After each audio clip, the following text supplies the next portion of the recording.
मर जी, हम समय समय पर अपना परीक्षण कैसे करें कि हमें सही मार्ग पर चलकर भगवत प्राप्ति हो जाएगी और ये हम सही दिशा में जा रहे हैं? जब अधर्म की क्रियाओं में अरुचि होने लगे, बिना विषय सेवन किए शरीर नहीं चल सकता। ये शरीर विषयों से पोषित होता है। 5 ज्ञानेंद्रियों के विषय हैं।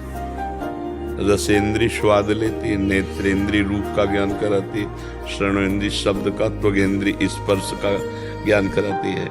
तो हमारी जो घ्राणेंद्रिय वो सुगंध का ज्ञान, तो 5 ज्ञानेंद्रियां हैं और 5 कर्मेंद्रियां हैं। ये सब विषय सेवन करते हैं। बिना विषय सेवन के इनकी रहने की ताकत नहीं। जैसे देखना, रूप का सेवन करना, सुनना, शब्द का आनंद लेना, गंध का आनंद लेना, त्वगेंद्रिय से स्पर्श, भोग, सुख, जनेन्द्रिय, त्वगेंद्रिय है ज्ञानेन्द्रिय और जनेन्द्रिय है कर्मेंद्रिय। तो स्पर्श सुख जनेन्द्रिय से लेना देना, चलना फिरना, शौच करना, लघु शंका करना, ये सब कर्मेंद्रिय की क्या है। हमारा यदि ये धर्मयुक्त आचरण है और हम धर्मयुक्त भोग भोग रहे हैं और नाम चल रहा है तो हम सही चल रहे हैं। अगर यही अधर्मयुक्त भोग भोग रहे हैं तो फिर पाप कर्म है, दुर्गति वाला मार्ग है, सदगति वाला नहीं। इंद्रियां बिना विषयों के नहीं रह सकती।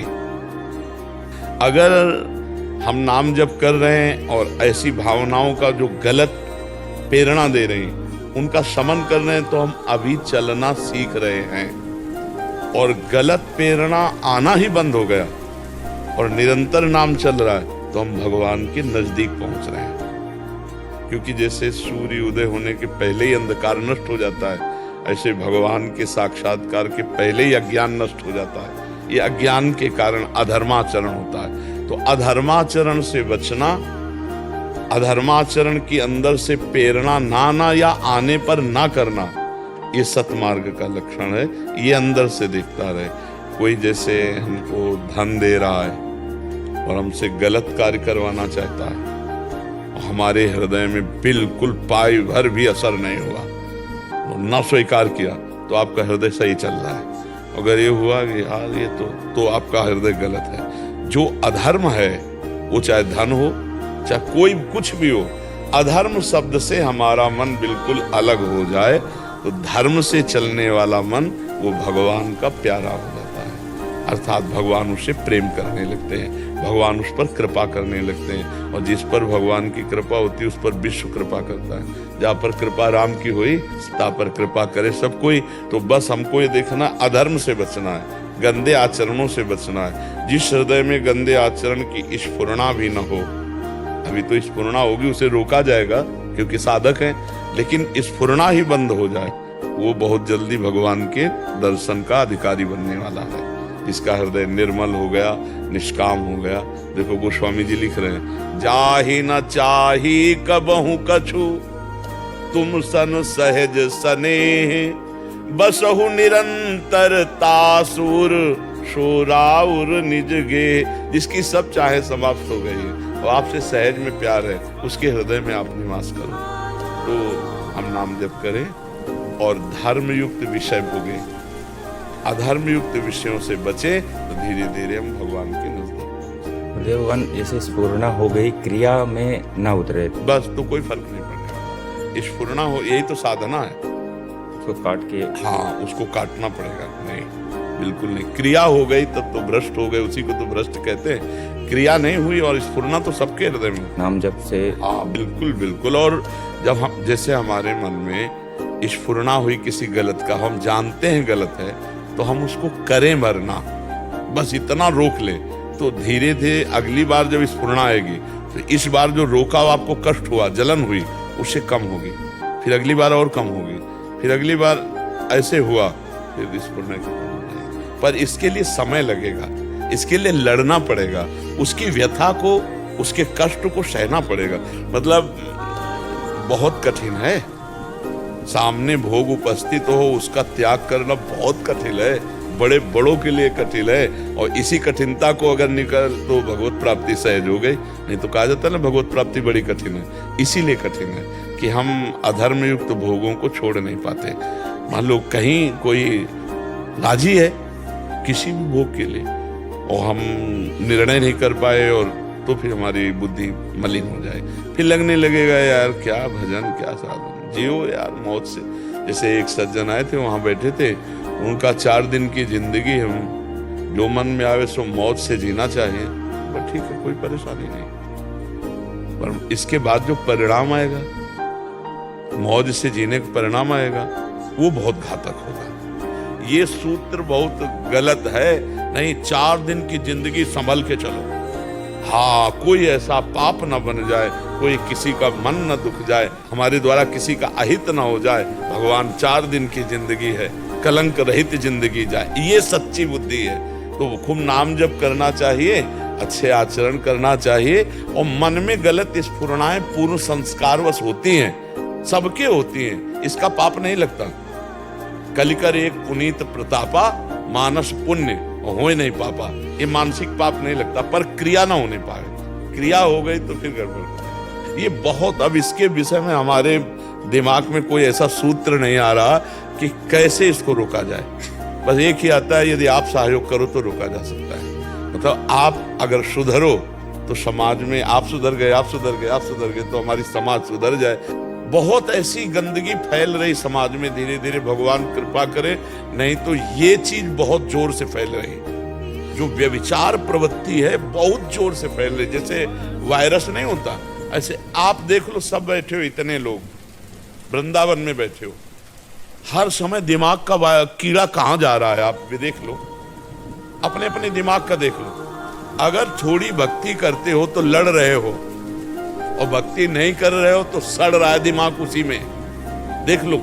वही एक भोग प्रवृत्ति, वही खाओ पियो भोगो, इतनी दौड़ है। कहां, अब जब सुख तो है नहीं, तो जब आप किसी वस्तु को 100 बार और सुख है नहीं, तब लगता है यार इसमें नहीं, इसमें होगा, इसमें नहीं, इसमें होगा। अब पाप प्रवृत्ति बढ़ती चली जाती है, जीव दुर्गति को प्राप्त होता है। ये शुभ गति कभी व्यभिचारी को प्राप्त हो सकती है, कभी नहीं प्राप्त हो सकती। और पति वंचक परपति रति करे, रौरो नरक कल्प सत परे। जो अपने पति का त्याग करके दूसरे पुरुष से तो करोड़ों वर्ष नरकों को भोगना होता। अब ये बातें किसी को समझ में नहीं आती। किसको समझ में, ये बातें अगर कही जाएंगी ना, बोले तो पुरानी इतिहास की बात कर, नया जमाना नया, ये नया बोले हम तुमसे प्यार करते हैं, ये प्यार है। प्यार का तो सही माने में अभी अर्थ है नहीं जाना। अगर आप से हम प्यार करते हैं, अभी कल आया था एक जवान आदमी, उसने कहा हमसे प्यार का नाटक किया बहुत समय तक, और हमने अपने घर में बात कर ली ब्याह का सब, अब वो दूसरे से प्यार कर रही है। मेरे मन में बस ये आता है कि मैं बदला लूं। पर नहीं भैया, हमारे पास आए हो तो तुम अभी सच्चा प्यार नहीं करते। अगर प्यार करते हो तो उसे आशीर्वाद दो। अगर तुम्हें हमसे बढ़कर के कोई मिल गया तो तुम सुखी रहो, हम तुम्हें प्यार करते हैं। प्यार का मतलब ये नहीं कि हम नहीं, अगर तो हम फिर तुम्हें किसी के लायक नहीं, ये प्यार नहीं, ये नहीं, ये तो वासना है। ये तुम अगर उसे सच्चा प्यार करते हो तो उसे आशीर्वाद दो, जहां जाए भगवान उसकी बुद्धि शुद्ध रखे और सुखी रहे। प्यार का मतलब ये है ना। इसलिए आप भी प्रसन्न रहो और भगवान से प्रार्थना करो कि उसकी बुद्धि शुद्ध हो, बालक की उन्नति हो। तो ये, और सब लोग बिल्कुल सावधान रहिए। अगर व्यभिचार प्रवृत्ति है तो पति पत्नी में विश्वास नहीं, पत्नी पति में विश्वास नहीं, और बालक का जीवन क्या होगा, क्या जीवन हो। आज देखो कैसा गृहस्थी है, एक गृहस्थी सफल गृहस्थ, भले नमक रोटी, पति पत्नी बच्चा मिलके खाए पिए चैन से सोए धर्म से रहे, कितना सुंदर गृहस्थी धर्म है। आजीवन के लिए एक का वर्ण कर लिया। गांव में ना, अब उसे मजाक मानते हैं गांव की बात। तो जब सिया जी वनवास में जा रहे ना, तो कुल भिल्लों की और गांवों की महिलाएं आती हैं। अब सिया जी तो सिया जी और राम जी लक्ष्मण जी, तो पूछते हैं इनमें आपका पति कौन है, तो इशारा करती, ये जो गोरे हैं ना ये मेरे देवर हैं, और ऐसे इशारा मात्र करती, ये नहीं कहती वो वैसे। और आज की देखो ना कैसे, पति भगवान का स्वरूप तो पत्नी भी हमारी प्राण है। अर्धांगिनी का मतलब हमारी प्राण है, हम उसकी कामनाओं की पूर्ति, उसकी सुख सुविधाएं, गृहस्थी कितना मंगलमय, संतानें परम पवित्र, बहुत। इसलिए हमें लगता है कि इस पर जरूर सुधार होना चाहिए। अगर ये हमारी समाज इस पर सुधार नहीं हुई तो आगे चल करके बहुत सी ऐसी विकृतियां समाज में आ जाएंगी, कई विकृतियां ऐसी आ जाएंगी और अभी आ चुकी हैं, अभी ऐसी आ चुकी हैं कि 100 जोड़े में से मतलब 20 जोड़े संतुष्ट हों तो संतुष्ट हों, 80 में गड़बड़ मिलेगा मामला। महाराज इसे रोका कैसे जाए? तो अब बस ऐसे ही रोकने का हमें उपाय समझ में आता है कि आप सुधरो, आप सुधरो, आप सुधरो, सब ऐसे एक एक सुधरे तो सुधर सकता है, नहीं तो ये तो हम भगवान की कृपा मानते हैं कि आज साधु की कोई बात सुन रहा है यार, ये आश्चर्य की बात है। नहीं, आज के लड़के अपने बाप की नहीं सुनते, साधु बात सुन ले, क्या बात है नहीं। और सुबह जब आते ना, उनमें से 1000 वृद्ध होंगे और 1000 सब बालक समझ लो, बक्या से सब नौजवान मिलेंगे आपको। तो कुछ ना कुछ भगवान का ऐसा प्रताप है कि नौजवान बात सुन रहे हैं और हमें लगता है सुधार भी हो रहा है, नौजवान लोग सुधार भी कर रहे हैं। परिवर्तन संभव है, हाँ है, पर एक एक करके किया जाए। आप हाँ, अगर आप अपना करें, आप अपना, अब जैसे जितने लोग आए हो, अब लो नसानी अपना न सही हो, अब तक जो हुआ सो हुआ, आगे हम नहीं करेंगे। और अपने पति को भगवान की भावना में, पति अपनी पत्नी को प्राण हृदय समझे, वही गृहस्थी सफल हो जाए। लेकिन बड़ा कठिन है, बहुत कठिन है, बहुत कठिन हो रहा, क्योंकि देखो जो 5 होटलों का भोजन पाले, अब उसको कहो घर की रोटी खाओ रोज, तो नहीं अच्छा नहीं लगेगा, नहीं समझ रहे हो ना।